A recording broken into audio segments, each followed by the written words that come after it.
अस्सलाम वालेकुम friends, welcome to my channel. उम्मीद करती हूँ आप लोग खैरियत से होंगे। आज हम कर रहे हैं उर्दू में इल्लामा इकबाल की शायरी का दूसरा दौर।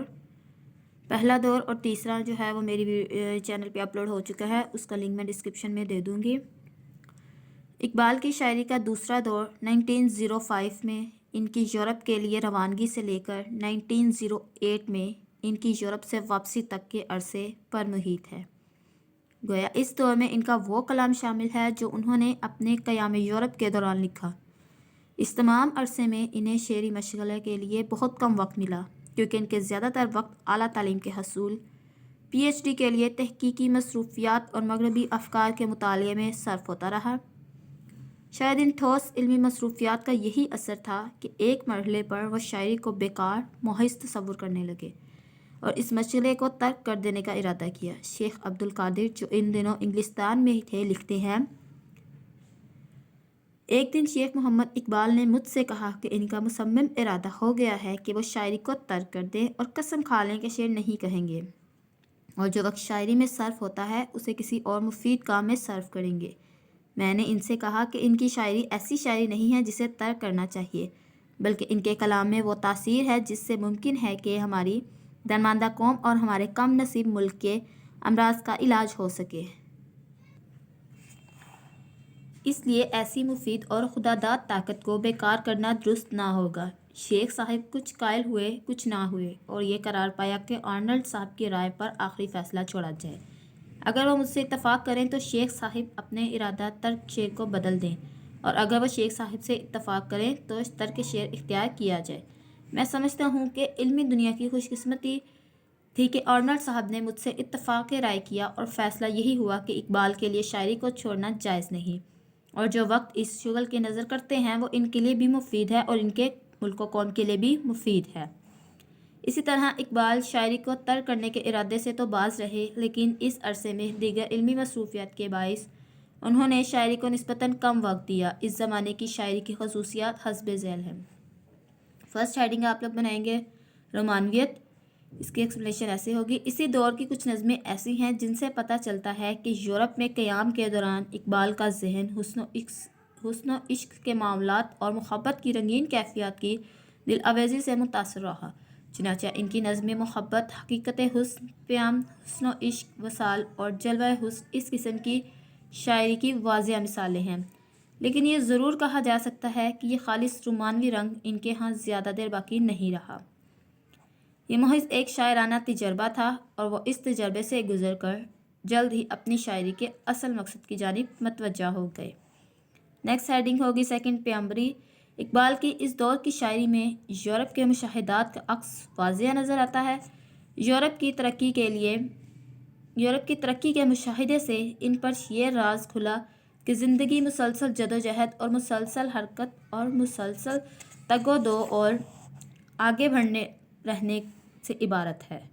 इसी सूरत ने इकबाल को इस कदर मुतासिर किया कि उन्होंने अपने हम वतरों को नज़रिया ज़िंदगी दुरुस्त करने की तलकीन करनी शुरू कर दी। इसलिए मौलाना अब्दुस्सलाम नदवी कहते हैं, इस ज़माने में इनका ज़ाविया निगाह तब्दील हो गया और उन्होंने शायर के बजाय पैगंबरी की हैसियत इख्तियार कर ली। चुनांचे उन्होंने तुलबा अली घर के कॉलेज के नाम के उन्वान से जो नज़्म लिखी, इसमें कहते हैं, ये देखें, ये नीचे नज़्म के जो है वो कुछ अशार हैं। इसी तरह एक और नज़्म चांद और तारे में भी इसी नुक्ते को वाज़िया करते हैं।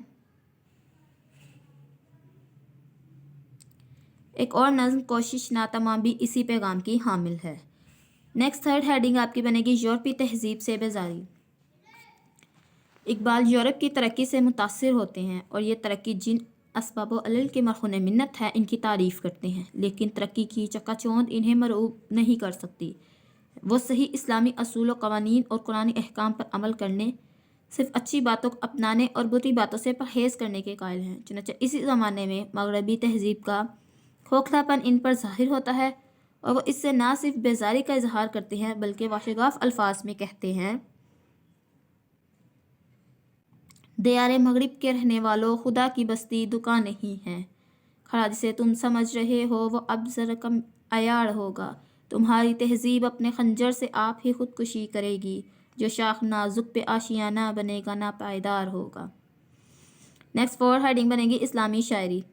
یہ مغربی تہذیب کے کھوکھلے پن اور ناپائیداری کا اوراق کرنے کے بعد اور جن افکار نے اس تہذیب کو جنم دیا تھا ان کی بے مائگی کو سمجھ لینے کے بعد اقبال آخرکار اسلامی نظریہ و فکر کی جانب راغب ہوئے، اور ان کی سمجھ میں یہ نقطہ آ گیا کہ مغرب کی تقلید کی بجائے ان کے ملک کی نجات مشرقی تہذیب اپنانے اور ان کی قوم کی نجات اسلامی تہذیب اختیار کرنے میں ہے۔ اسی تغیر و فکر نے ان کی اندر ملت اسلامی کی خدمت کا جذبہ بیدار کیا۔ اسی جذبے کی عکاسی ان کی نظم شیخ عبد القادر کے نام میں ہوتی ہے، جہاں وہ کہتے ہیں، یہ آگے اشعار ہیں۔ اس کے بعد آپ لکھیں گے اسلامی قومیت کا یہی جذبہ تھا جس نے ان کے تصور وطنیت کو بھی تبدیل کر دیا۔ اسی زمانے میں انہوں نے یہ والے اشعار کہے تھے، گویا اقبال کی شاعری کا یہی دور ہے جس میں ان کی اسلامی شاعری کی بنیاد رکھی گئی۔ آگے چل کر اس بنیاد پر وہ عالیشان عمارت تعمیر ہوئی جو ملت اسلامیہ کی میراث قرار پائی۔ نیکسٹ ہیڈنگ آپ لوگ فارسی شاعری کا آغاز لکھ سکتے ہیں۔ اس دور میں اقبال نے اردو کے ساتھ ساتھ فارسی میں بھی طبع آزمائی شروع کی۔ فارسی زبان کی وسعت اور اس کے پیرائے اظہار و بیان کی ہمہ گیری کے ساتھ اقبال کو اپنی شاعری کے وسیع امکانات کی بڑی مطابقت نظر آئی۔ چنانچہ قیام یورپ کے دوران اگرچہ انہوں نے اردو کی نسبت فارسی کے شعر کم کہے، لیکن یورپ سے واپسی پر ان کی زیادہ توجہ فارسی کی جانب ہو گئی۔ حاصل کلام۔ اب یہ جو ہم نے اتنے جو ڈیٹیل میں اقبال کا یہ دوسرا دور شاعری کا پڑھا ہے، اب اس میں فائنل جو ہمارا حاصل کلام ہے ہمیں کیا پتہ چلا ہے، اب اس پہ بات کرتے ہیں۔ اقبال کی شاعری کا دوسرا دور اس لحاظ سے اہمیت رکھتا ہے کہ اس دور تک پہنچتے پہنچتے اقبال کے افکار اور خیالات کس قدر واضح اور متعین شکل اختیار کرنے لگتے ہیں۔ یورپی تہذیب کے ملمہ کاری اور کھوکھلے پن کا ان پر اظہار ہو گیا اور وہ اپنے ملک کی نجات مشرقی افکار و نظریات میں پانے لگے۔ اپنے وطن سے انہیں اب بھی محبت ہے، لیکن وطن کی بنیاد پر قوم کی تشکیل کے نظریے کو وہ غلط سمجھنے لگے اور ملت اسلامیہ کی وحدت کا احساس ابھر آیا۔ اس ملت کے لیے ان کے پاس اب یہ پیغام ہے کہ وہ اسلام کے اصولوں پر سختی سے عمل پیرا ہو کر ہی اپنی کھوئی ہوئی عظمت کو دوبارہ حاصل کر سکتے ہیں۔ اسی طرح اس دور میں ان کی اسلامی شاعری کا آغاز ہو گیا اور انہوں نے شاعر سے بھر کر پیغمبری کی حیثیت اختیار کر لی۔ اس دور میں ان کی فارسی شاعری کا آغاز ہوا۔ یہ تھا علامہ اقبال کی شاعری کا دوسرا دور۔ امید کرتی ہوں آپ کو آج کا لیکچر پسند آیا ہوگا۔ پہلے اور تیسرا جو دور ہے اس کا لنک میں ڈسکرپشن میں دے دوں گی، آپ لوگ وہاں سے اس کو واچ کر سکتے ہیں۔ اور اس طرح علامہ اقبال کے 3 دور جو ہیں وہ ہمارے کمپلیٹ ہو چکے ہیں۔ تو thank you for watching friends.